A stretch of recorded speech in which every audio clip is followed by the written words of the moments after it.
Groete aan die onfeilbare naam van ons koning Jesus Christus, geliefdes. My naam is Israel Thijs en welkom in Broodbreek, die program van die Here waar ons dagelijks 'n hoofstuk uit die Nuwe Testament lees met die doel om ons Christene te versterk en te vernuwe op 'n daaglikse basis en ook met die doel om die Nuwe Testament te voltooi by einde 2025. Vandag gaan ons voort met Handelinge hoofstuk 9 in die opskrif lees: Jesus die Here greep magtig in Saulus se lewe in. Intussen het Saulus met elke asemteug dreigemente uitgespreek. Hy wou die volgelinge van die Here doodmaak en het daarom na die hoofpriester toe gegaan. Hy het briewe aan die sinagoges in Damaskus gevra waarin hulle versoek word om hom te help om die wat aan die pad behoort, mans en vroue op te spoor en hulle geboei na Jerusalem toe te bring. Toe hy op sy sending na Damaskus kom, het daar skielik 'n lig uit die hemel hom omstraal. Hy het op die grond neergeval en 'n stem vir hom hoor sê: Saul, Saul, waarom vervolg jy my? Wie is u, Here? Het hy toe gevra. Ek is Jesus, antwoord hy. Dit is vir my wat jy vervolg. Sta nou op en ga in die stad in.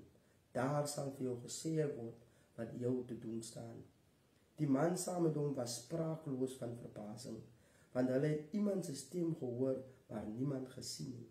Saulus het van die grond af opgestaan en alhoewel sy oë oop was, kon hy niks sien nie. Sy reisgenote is Damaskus in terwyl hulle hom aan die hand lei. Hy was 3 dae lank daar sonder om te sien en hy het ook niks geëet of gedrink nie. Daar was 'n gelowige in Damaskus met die naam Ananias. Die Here het hom in 'n gesig geroep: Ananias. Ja, Here, het hy geantwoord. Daarop sê die Here vir hom: Ga nou reguit straat toe na Judas se huis. Vra daar na Saulus van Tarsus. Hy is besig om tot my te bid. Ek het hom in 'n gesig laat sien dat 'n man met die naam Ananias inkom en sy hande op hom sit, sodat hy weer kan sien. Maar Ananias het geantwoord: Here, ek het al by baie mense van hierdie man gehoor, watter kwaad hy die gelowiges in Jerusalem aangedoen het. En ons hoor hy het 'n mandaat van die leierpriesters om al die gelowiges hier in Damaskus te arresteer. Die Here het egter vir hom gesê: Gaan doen wat ek sê, want ek het Saulus as my instrument uitgesoek om my boodskap uit te dra na volke en konings en ook aan die volk Israel. Ek sal inderdaad self vir hom wys hoeveel hy vir my moet ly.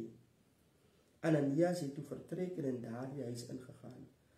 Hy het sy hande op Saulus gesit en gesê: Broer Saul, die Here het my gestuur. Jesus wat aan jou verskyn het op pad hierheen.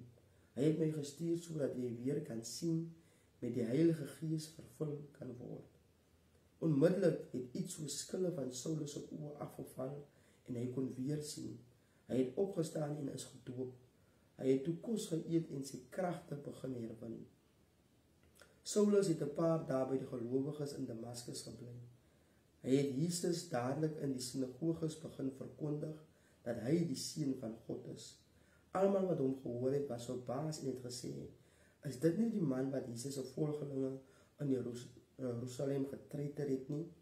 Dis mos presies waaroor hy hierheen gekom het, om hulle geboei voor die leierpriesters te bring. Saulus se prediking het al hoe kragtiger geword en die Damaskus-Jode kon nie sy bewyse weerlê dat Jesus die Christus is nie. Na etlike dae het die Jode saamgesweer om Saulus te vermoor. Hulle komplot het egter aan Saulus uitgelek.